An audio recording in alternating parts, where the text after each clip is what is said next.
Red Nichols before the microphone.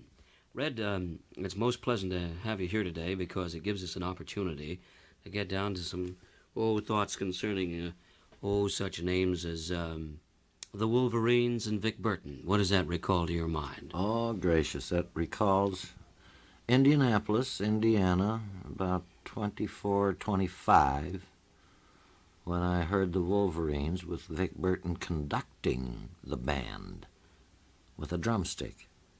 And Vic was a very talented fellow with many, many skills and ability. Comes from a family of brilliant people, doesn't he? He certainly does. Well, now, when you think about jazz today, I know that you've mentioned in the past that there's no such thing as a regional kind of jazz. In other words, it isn't New Orleans, it isn't Dixieland, it isn't East, and it isn't West Coast, is it?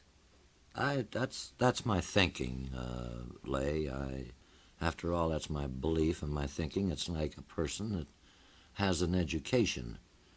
It isn't actually, it's the person themselves that gets the education. It's put before them, and I can't conceive of the University of Minnesota claiming that they have just one entity of education as compared to Stanford or Berkeley, University of California, or any other college.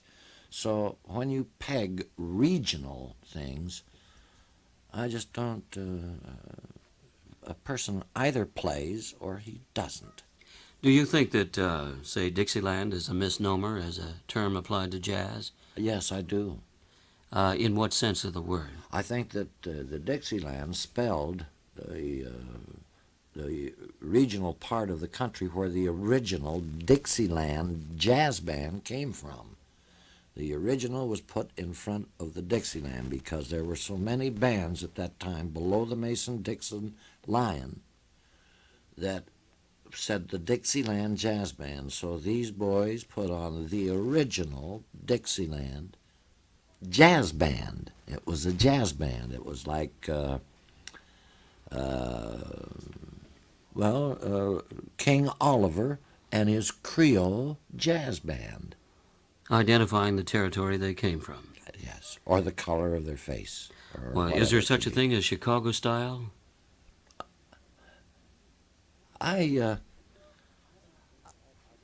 don't. It really doesn't it boil down to the individual musicians in a group exactly. and whatever they develop as tone and color and. Here you have a situation with two bass saxophonists, Adrian Rollini from New Rochelle, New York, Joe Rushton from Evanston, Illinois.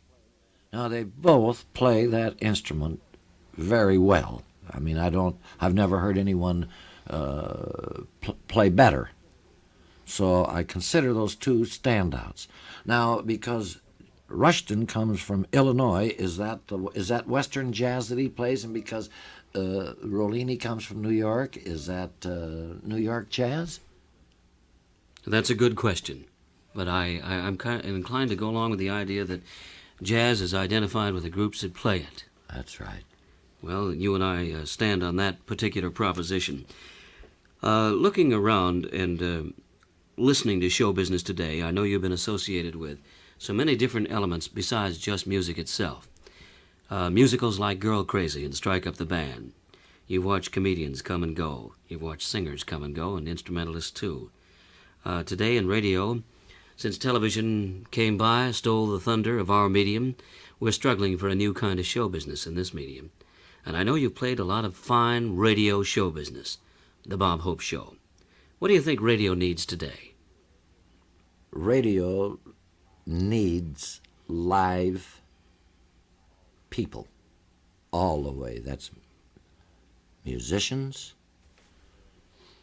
From a literary standpoint, just not a person that types out copy and sends it from this. And it needs a whole new concept of people that, from a medium standpoint, can live and get into the homes for a person to dream and make their own concept of the meaning. Radio, to me, is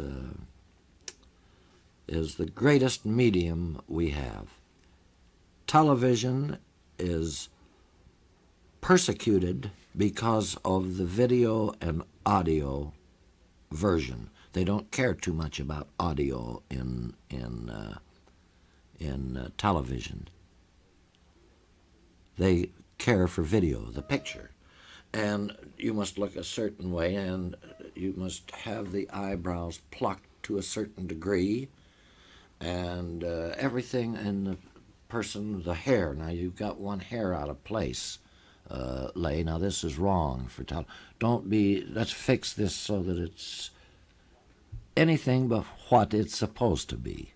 In short, do you think radio lacks something that it has solely as its art, and that is the art of stimulating the image of pictures in the mind? You bet.